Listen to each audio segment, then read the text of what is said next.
It's Talk Erie and the Joel Natale Show. We're live from our Kingdom Financial Group studio here at 5th and State, also live on YouTube and Facebook, having the crucial conversations that Erie needs.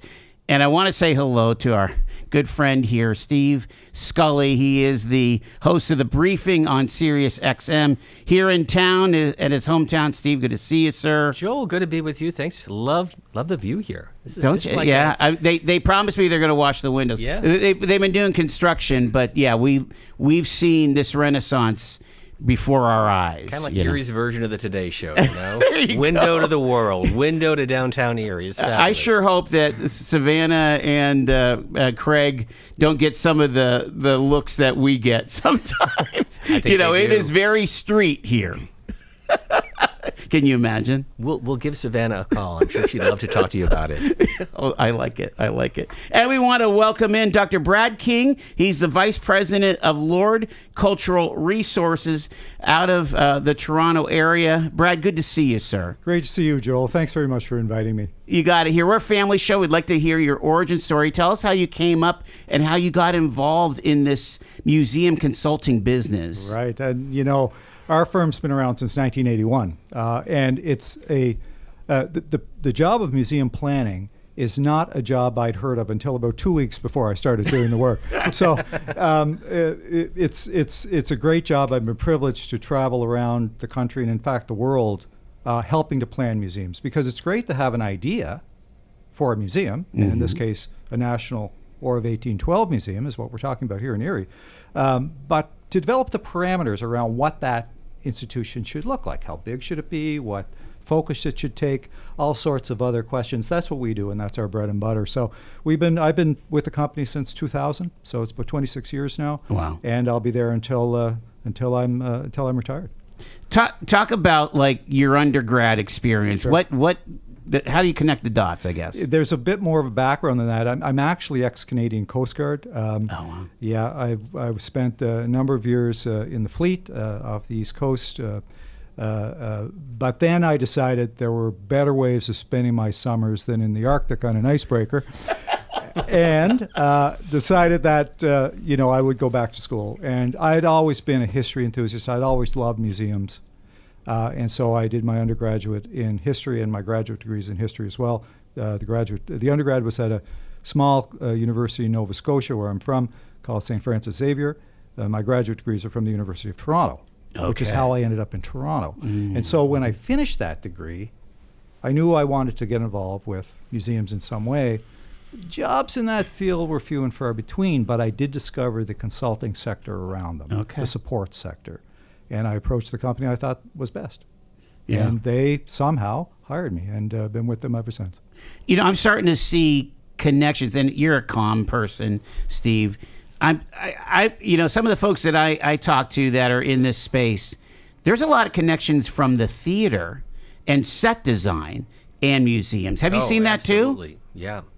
No, we were talking earlier today. I mean, we're talking about not only a museum, but our vision, my vision, your vision is we want an experience. We want to create something that's going to excite young people today, that's going to be interactive, that's going to include reenactors, that's going to be a living, breathing museum, not a place where they have sterile displays of, artifacts, which are important. You want to showcase that. But the 21st century museum that we're thinking about is something that's going to be far different from what you've been accustomed to here in Erie. Yeah, couldn't agree more. The connection with theater is what you're talking about, Joel. Yeah. That was really in what Steve was talking about. We want to bring it to life, and we want people to experience it. We're not going to sit there and give them a book on a wall, which is our industry term for too much text on an exhibit. That's the last thing we want to do. We want to immerse them in the experience, get them to live what it was like, and really bring it to life. And we've got a lot of connections via theatrical approaches. And in fact, some of the best experiences I've seen were just that, using absolute authentic documentation and creating a theatrical experience out of it. Amazing. Yeah. Again, it's some of the more recent visits to museums. It's either a button or it even just senses that you're there, and the whole thing lights up and so on. Right. Talk about let's go from 30,000 feet, and then we'll kind of zoom in on the Erie proposal here. The concept of historical tourism, the idea that when you go visit a place, one of the first things you do is seek out the local museum. It might even be kind of the local municipal museum. I did that where my son lives, and I found out that they made RCA televisions in Bloomington, Indiana. It was an amazing display of stuff that I'm like totally down with as a broadcaster. You know, you just never know. There's people that are just they want to go see Frank Lloyd Wright. They want to go do this or that, right? I mean, yeah. And what I'll take off from your point with when you're talking about historical tourism, is you want to make sure that appeal is broad as possible, right? Because oftentimes when you come to a city like my family, say, you know, we go to a city on holiday, on vacation, my wife might want to go here, my kids might want to go there, I might want to go to the military museum, and that's kind of typical for a guy, right? We are interested in that. So the trick in planning, in order to broaden the concept, is to make it appealing to my wife and my children and myself as well, or vice versa, right? Whatever that may be. So that includes, we just talked about theatrical experiences. Yeah. That's an ideal example to broaden appeal, or kids' experiences, something that isn't strictly just for the military enthusiasts. And that's kind of what we want to get to in our planning. You know, earlier today we were at a meeting with the Three Forts. You've heard about that as well. And I think one of the things is we kind of look at the waterfront, and we've been meeting with all the key stakeholders, is to build something that is, you know, not only interactive at the War of 1812 Museum, but also complements the Maritime Museum and the Three Forts Museum and the hotels and the restaurants and the other development on the waterfront, because cohesively and collectively it could add to what is a transformational experience. You come to Erie, and what is there to do? This is something for them to do. Yeah, pretty remarkable. Let's talk about the conflict of 1812.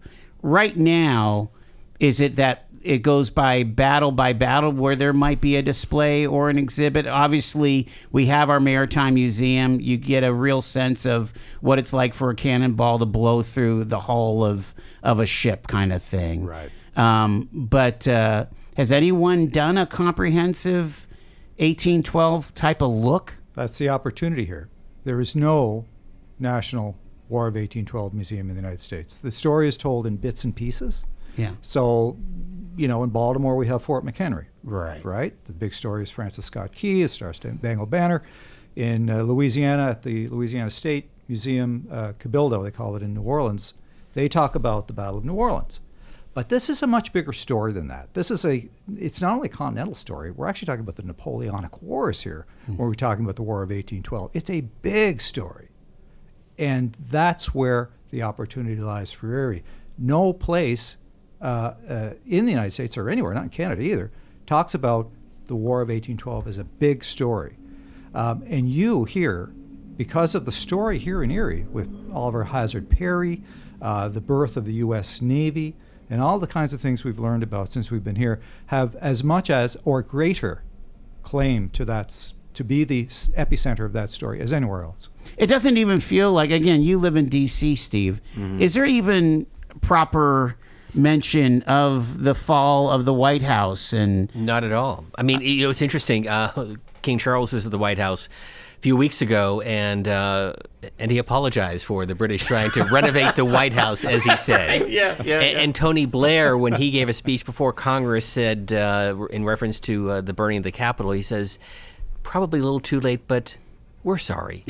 My point is that the story hasn't been told, and I think if the audience remembers nothing else from this conversation, and Brad can elaborate, we want to tell the totality of the story. It's not just a single battle. It's not just the flagship Niagara. Key part of the story, but it's the overall and overarching story that I think we need to tell that hasn't been told. And honestly, like, some of our older listeners would remember President Truman, you know, doing the major renovation and finding the scars of the fire when he removed all that that plaster, right? I mean, for sure. Yeah, when you And when you enter the White House, you'll still see Oh, do part of they- that they show as you that? enter the Wow. North Portico. Yeah. Yep. Right. The other thing I think is important is to establish relevance for this thing that happened 200 years ago. It happened 200 years ago, but the impacts are still being felt today. You know, we've got the apologies that are coming from the king. That's one thing. But the War of 1812 is actually the foundation for the great partnership between the United States and Canada. It's the War of 1812 that produces the demilitarization of the Great Lakes. Interesting. It's the War of 1812 that produced the treaty that created the 49th parallel as the border. And it continues to be the world's longest undefended border, right? Yeah. And so what we've got here is an event that not only catalyzed an idea of the United States as the United States. Before that, you know, you're still kind of looking for an identity. It's after the Revolution, and who are we really? You know, we're former British colonies. Now we know who we are. But it did the same thing for Canada. It was more delayed, but it created an idea of Canadian nationhood as well. So that's another impact of the War of 1812 that we're still living with. But that partnership between the two countries, that's a product of this. And again, I'm not a historian, but I hear that really the British never really left after Yorktown and the Revolutionary War. They were kind of hanging around. It took 1812 to finally for the United States to realize their full independence. Yeah, the British didn't really come to terms with the loss of the colonies for a while. Okay, It took them a little while to fully accept that, you know, these 13 colonies we had, they're gone. They're no longer ours. Well, as I say, I mean, the Revolutionary War kind of gave us our independence, but the War of 1812 secured our Yes. independence, and that really Yes. is the key point. Yes. And it could be a place where we celebrate that and learn about it, learn the things that we didn't learn in high school at a national museum here in Erie. Got to take our first break. It's Talk Erie and the Joel Natale Show.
Talk Erie and the Joel Natale Show. Steve Scully is with us here.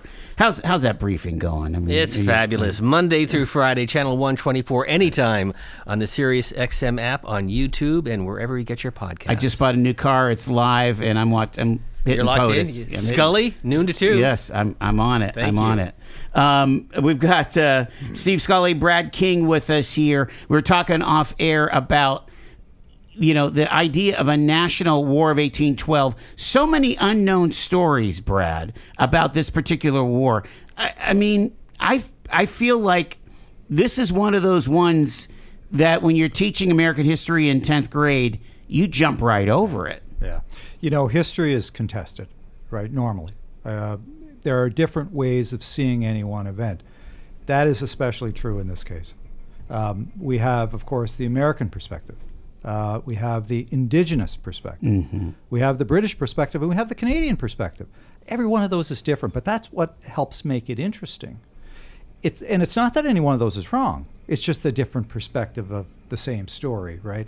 So in museums nowadays, we do like to provide those different perspectives so that, from a purely practical point of view, so that visitors from different areas can see themselves, but also because we want to pay respect to other people's interpretation of these events and this history. So multiple perspectives really important, and we want to include that in the plan for this institution. Joel, this is your show, but can I jump in for just a minute? Yeah, please. These guys know what the heck they're doing. Can you just spend a moment to talk about the depth and breadth of what Lord Cultural has done? Because in so many ways, we're fortunate to have them as our experts guiding us through this process. Yeah, we've got about, in our portfolio, since 1981, about 3,000 museum projects worldwide. I'm from the Toronto office. We have offices in New York. We have offices in LA. We have offices in Mumbai. We have offices in Spain. And we have a partner in Paris. And so we have an international scope. Some of the institutions we've worked with, we talked a little bit earlier today about the Smithsonian National African American Museum, Mm-hmm. one of our recent, well, not so recent now, but 10 years ago, 12 years ago, project in Washington, D.C., where we've done a lot of work over the years. Personally, one of the proudest things I've been involved with is the National World War II Museum in New Orleans, mm-hmm. which has grown from a national D-Day museum originally, when it was opened in 2000, up to this incredibly important and, in my view, one of the finest military museums anywhere in the world. But we've done projects in India. I've worked on projects in the United Arab Emirates. I'm working on one there right now, actually, a military museum in the UAE. We've done projects in Europe. We not to coin a phrase, but pretty much cover the waterfront in this sector. It's interesting, the desired outcomes. You want people to learn something, but you also want them to be moved. I'm always moved by you couldn't be more the right. sacrifice. You couldn't be more right. I mean, that emotional connection is something that is missing, frankly, from some museums. And that's so important that people feel moved and, in some cases, feel a personal connection in some way to what happened. So it's one of the things that is behind, for example, this drive-in museums now, to provide personal stories. Mm-hmm. So you can actually get to relate to people. There's a great new exhibit at the National World War I Museum in Kansas City. It's called Encounters. And you get to, via high tech, actually relate to a World War I soldier or a nurse or someone on the home front, a number of characters who are drawn from authentic real-life people, and get to know them a little bit. And that really hits home, when you have that kind of an experience. You were mentioning the Comedy Museum, just 45 minutes away here. This is kind of, it's kind of a template of where, a significant investment could be made at a town that has connection, but maybe it's not intuitively has the connection. Right. But Erie does. But Erie has, we have the deep connection. Direct. You've got the Don't Give Up the Ship. We have Met the Enemy, They Are Ours. You've got the Niagara. You've got Oliver Hazard Perry. You've got the shipbuilding. Let's be honest, the World War II Museum kind of a thin thread, but an important one That to is D-Day. true. Yeah. Not so Yeah. with Erie in Right. 1812. What we might say is it's not as well known as we'd like. And so, we want to make it better known, the centrality of Erie and the importance of it. As we were saying earlier, Steve, I'm not sure you were here, but we were saying, there's probably no place that's got a better claim to telling this whole story than here. And what's cool about it is that you have we're centrally located. We're that 500 miles to Chicago, 500 miles to New York. There, it could be a part of an excursion, if Yes, you will. very much so. Are we starting to knock on possibilities of where this would be? We are. Okay, But I'll leave it at that. You're arriving in the middle of a major community conversation about the waterfront. We are. No. What we know is, and I'll let Brad talk about it, it has to be on the waterfront because it is part Navy. So we're looking at sites, and in full disclosure, we are trying to include everyone. We're a transparent process, and there's no fiefdom. It's collaborative. It's got to be community driven, but it has to be on the waterfront. Yeah, and to that point, working closely with the existing institutions in town is really important so that we can tell a coherent story. No one's competing against one another here. We have all pieces of the story we can tell. As far as the sites are concerned, we've got to do our due diligence on that. We're looking at some possibilities. We're going to assess them according to a number of criteria. And the goal is always to maximize feasibility, to make it as implementable as possible. And that's the product, hopefully, of our study. We've had some back and forth about shipbuilding and bringing up the Halliburton. There's a lot of chatter about the waterfront and the bayfront right now. Certainly, we had a big vote last night on the Market House. I don't know if you're aware. We of that. heard. Yeah, We know. you heard.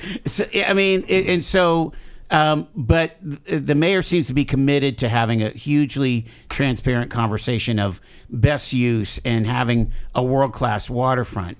I think people need to understand we're not going to be going back to building widgets, at least not on the west side of State Street.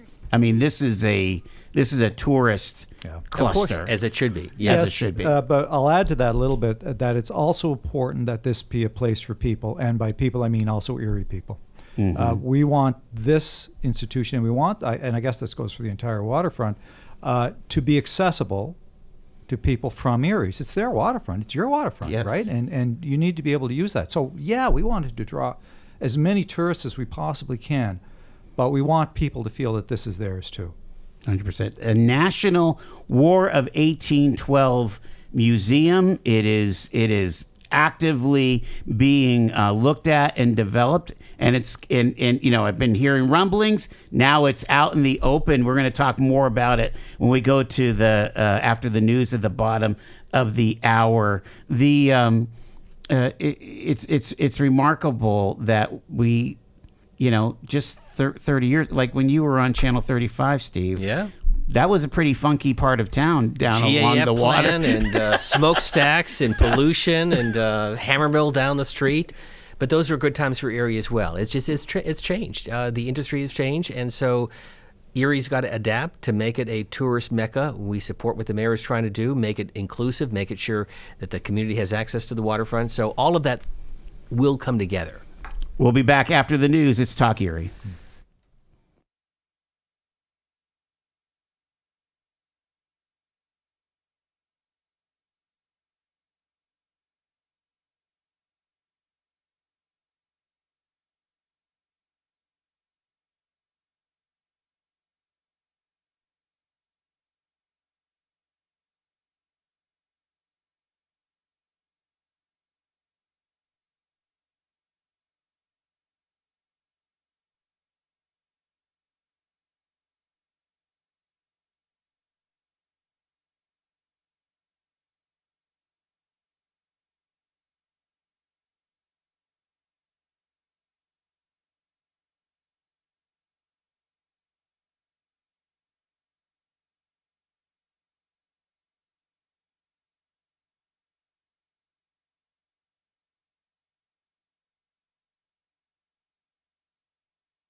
Let's talk Erie and the Joel Natale Show. We're talking about the concept of a national War of 1812 museum. And with us here from SiriusXM, Erie native Steve Scully is with us. And we're also got Dr. Brad King, the Vice President of Lord Cultural Resources, who's the consultant on working with, you're working with the Jefferson Educational Society, among other players, on this concept of a national museum here in Erie. Yeah, just a shout out the Erie Community Foundation gave us some seed money, and the Gaming Commission, Perry Wood, also helping out. But again, nobody has any proprietary issues in this except trying to build something that's great for the community. Yeah, let's talk about, because the first question I'll get is how will this be funded? How will this be maintained? Is this a government thing?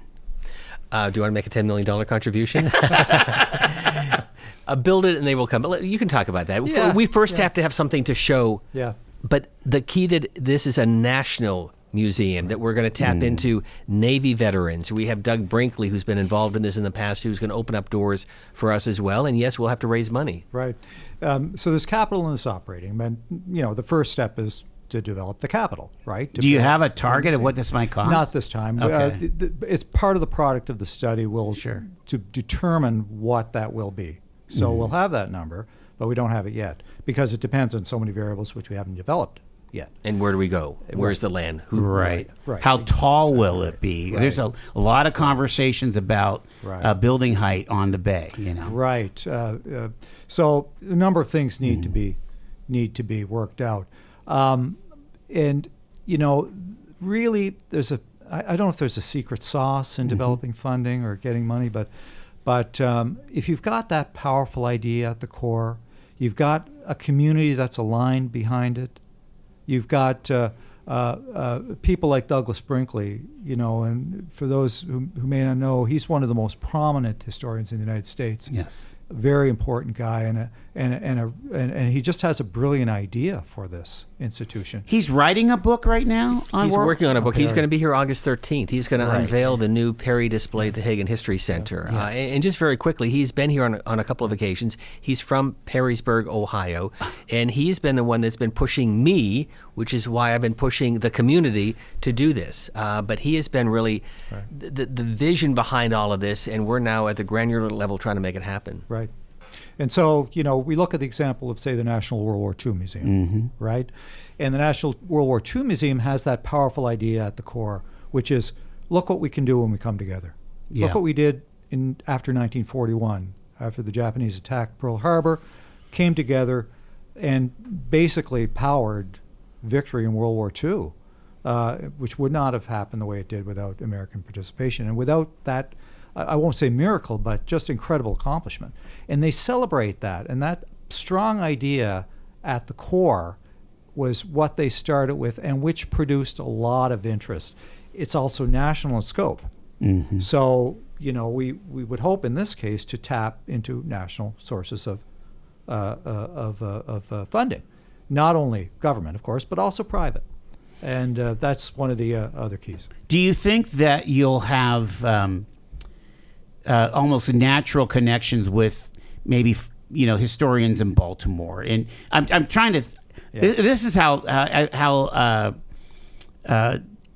disappointed in myself that I am. I really don't even know what the major battles were in 1812, other than Baltimore, D.C. getting burned down, and the Battle of Lake Erie. Frankly, which is why the story needs to be told. And you wouldn't be alone. I would hazard to say that very few know as much as we'd like them to know about this foundational event, because I would call it that for the American nation and for the Canadian one, both foundational events. But your question about potential partnerships is a real good one because there's a huge possibility there. Okay. And, we could even see a National War of 1812 museum here in Erie as the node point or hub of a network of other War of 1812 sites. You'd tell the whole story. You'd be the center. But why wouldn't there be, say, a programmatic partnership with the Louisiana State Museum, which presents that Louisiana part of the story? Or Fort McHenry, or the National Smithsonian Museum of American History in Washington, D.C., or Fort York in Toronto, which is a War of 1812 museum. Why confine it to the United States? It's an international story. Absolutely. Yeah. Do remote programming and, and events and festivals and things like that. I mean, it's got to be a living museum. It Yeah. can't just be a place where you go once. There's got to be a reason to come back, and that's really the economic impact of all of this. Is why would you want to come back? Because it's going to, number one, give you a wow factor, because this is going to be interactive. It's going to be state of the art. It's going to be immersive, and it's going to be programmatic that you can continue to update lectures and research and other things, so that it gives the community a sense of, wow, this is in our backyard.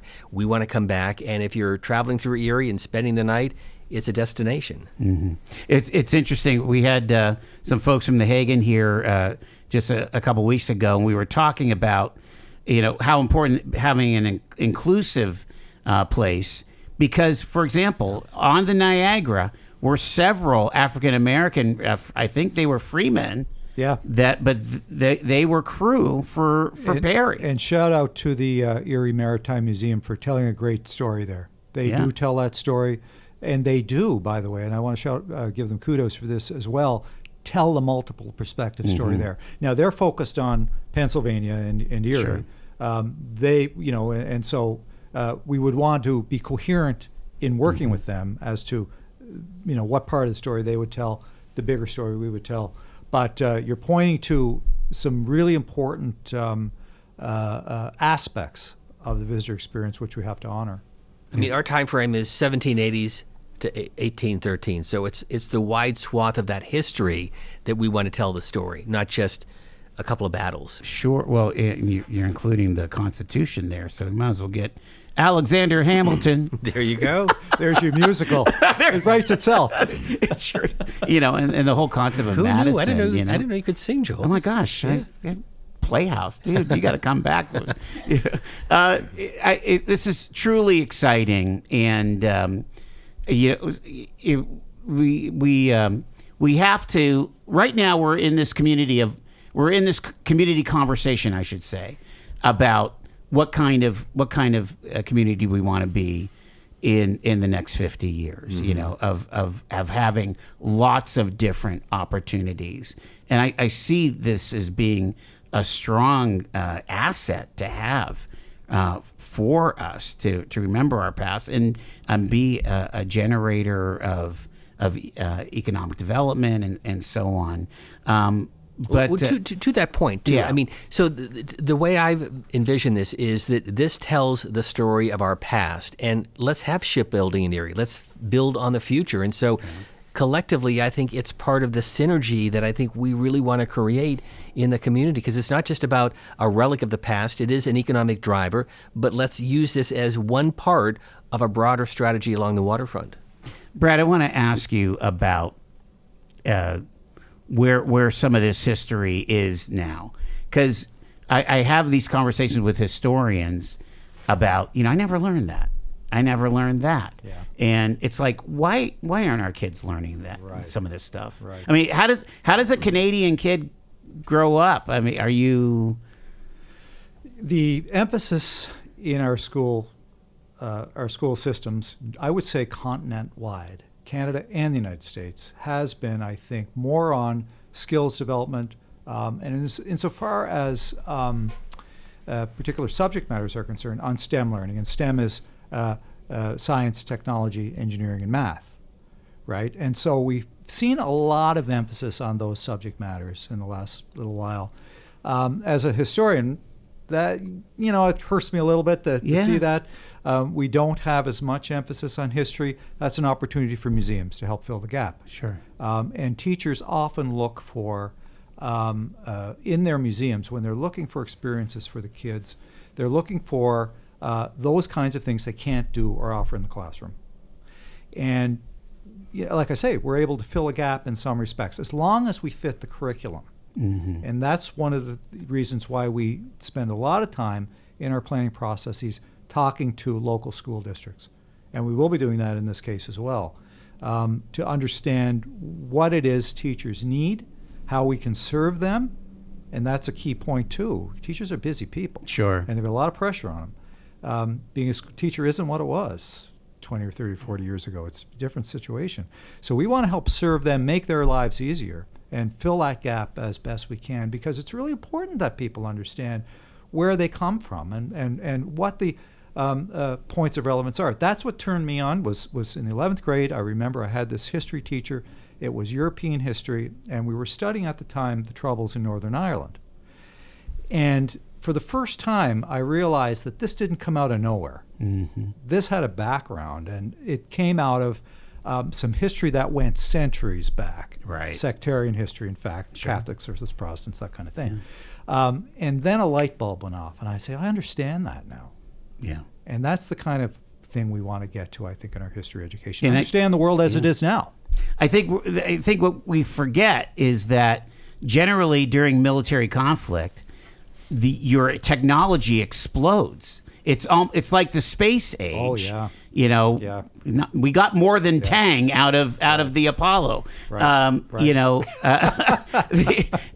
you think about how great Tang was. Tang was great, amazing. Great, yeah, but I mean, Erie was the frontier, the early frontier. Yeah. You think about Detroit and some of these other key cities, and they brought in all the top shipwrights from Boston and Philly to go build this fleet. Right. Right. Just in Erie for the Battle of Lake Erie, and you think about where Detroit, how the whole frontier was developed in this era that we're talking about. And you just made a curriculum connection to science, technology, engineering, and math. And that's exactly the kind of things we want to do too. So we want people to understand the world as it is now through history, but we want to understand innovation, right? And sources of innovation. And you're absolutely right. I mean, War of 1812 gave us innovations. World War II gave us jet engines and radar, and amongst a million other things. So, along with what was it? The little, what do they call that? Big boy. Oh yeah, yeah. The atomic bomb. The atomic bomb. Manhattan Project. Manhattan Project. Yeah. Yeah. Nobody knew what anybody else is doing. Pretty amazing that they all worked together on that. Right. All right. So, what kind of timeline are we talking here, gentlemen? Well, first, we've got to get to the next phase, which I think we're looking at probably early fall, some sort of deliverable. Our study will be done probably around that time. We'll probably look. It typically takes the entire study of this type of nature takes about 6 to 9 months. Okay. And so we've been doing some work already in the early spring. We're continuing now. We're hoping to be complete with our part, which is the completed feasibility study or blueprint, if you will. Pre-designed blueprint, mind you, but blueprint for the museum right around the time Steve mentions. Yeah. And so a presentation probably at the Jefferson, you would think? Oh, at some point. And I think simultaneously, we begin the conversation with people who would be interested in supporting this project. Yeah. First and foremost, I keep repeating this, you say this, we've got to have the community buy-in because outside dollars will not come in if the community is not on board. So from the mayor and the county executive, we had meetings with they've all been very positive. Everything's been terrific. But now we've got to put pedal to the metal to raise the money and to develop this concept. And then my guess is, within the next year and a half, we would go from an idea to an actual location, a design, a fundraising project, and then at some point break ground. Right. Wow. And again, when you think about that kind of timeline and all the other things happening along the waterfront with the completion of the Bayfront Highway redevelopment, getting back. When is that going to be done? Next year, mostly by the end of 27. Do you know they built the Empire State Building faster than the Bayfront Highway project? And they came in under budget, my understanding is. The Empire State Building, not that project.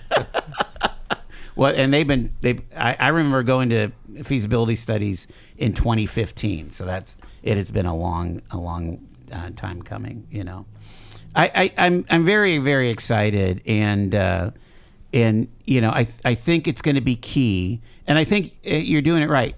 Doug Brinkley is coming in August. Have him on your show. Yeah, well, I'd love that.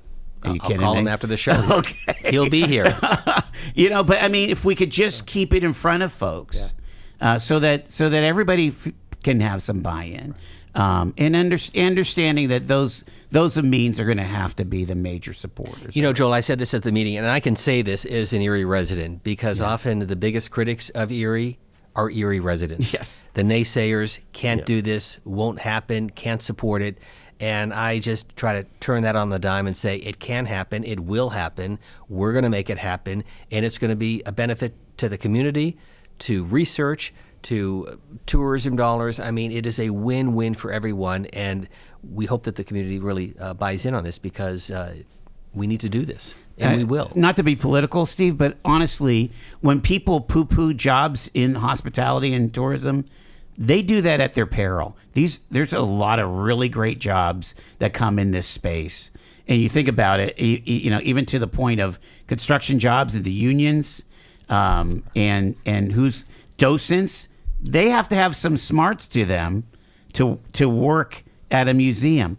I mean, you're talking about knowledge workers that would come and be involved with this, along with the people that are selling the popcorn. Museums have a lot of economic impact. Yeah. Right, it's one of the arguments for them. They not only, as you say, not only draw tourists and all the extra spending that goes with that, but create jobs in the community. And you made an important point there, Joel, a minute ago about volunteers and docents. They provide opportunities for volunteerism, which can range greatly. Right, it can be, and we were talking about this in our session this afternoon. We had a planning session. It can be not only the tour guides or docents. It can be gardeners. It can be those who want to work back of house with the collections, those who want to work in the retail store. You know, you can go on with the range of opportunities for people. There are not only the paid occupations, there will be those, Sure, but also the volunteer opportunities. well, and I could see a scenario where you had a professional conference every year or every definitely. 3 years on the War of 1812 that's hosted in. I mean, there's just a lot of assets that go with it. If you watch on Monday night, Tom Hanks on the History Channel. Yes, yeah. World War II, and I go back to my favorite example, the National World War II Museum. That's out of the National World War II Is Museum. that right? Yeah, and they've got some of the National World War II Museum staff. There's a historian there who I know named Rob Citino, who appears on camera. He's chief historian at the National World War II Museum. That kind of thing turns you into a truly national level institution, right? You are the authority, recognized authority on that event, and that's the goal here too. I didn't tell you this, but I spoke to Tom Hanks a couple of months ago, and of course he had the film in Erie, That Thing You Do. Absolutely. And Tom Hanks is my narrator for the War of 1812 video that we produce. Oh my gosh. And so he is my choice. He said, give me a call. Maybe he'll do it. So I love it. wouldn't he be great? He would be amazing. You know, and if you can't get Tom, you can get his brother, who does all the Woody stuff for the toys and things and the video games. Did you hear? I saw this YouTube. Yeah. Toy Story 5? Not for the 5, but actually like the actual toys, the I didn't know dolls, or like the video games. It's all his brother, who's Jim, Yeah. who sounds exactly like. Well, if not him, maybe there's a local radio talk show host who we could hire. I want to do the official 1812 podcast. I mean, I think, heck, we can get 50 episodes out of that thing. Absolutely. Absolutely. We'll build a studio for you down on the waterfront. I love it. Right. I love it. Well, gentlemen, did we miss anything, or Final word from you, Brad. I don't think so, but I guess the only thing I want to say is a big thanks to everyone we've talked to and visited in Erie. The hospitality has been fantastic. Awesome. And it's my first visit here. I've never been here before, and I'm really pleased to have been invited by Steve and his group to come, and I'm really happy to have had a chance to get to know your community. I hope that you'll find throughout our neighborhoods and throughout kind of our socioeconomic strata that there's a lot of people that love this town that are pushing that flywheel forward. Again, it's the Great Lakes have been forgotten places for decades, and we're finally coming back. It's great to hear. Coming back. Brad King, Vice President of Lord Cultural Resources, Steve Scully of SiriusXM, and of course, what is your title at the Jefferson? Are you like Grand Poopah? Whatever they ask me to do. I appreciate Advisor, friend, volunteer. and chairman of the Global Summit. I think there's got to be a Global Summit on this thing. Oh, there will be. And we have some really big announcements coming on the Global Summit. I think we will even top what we did last year. Fantastic. That's what we call a tease. Thank you, gentlemen. Thank you, Joel.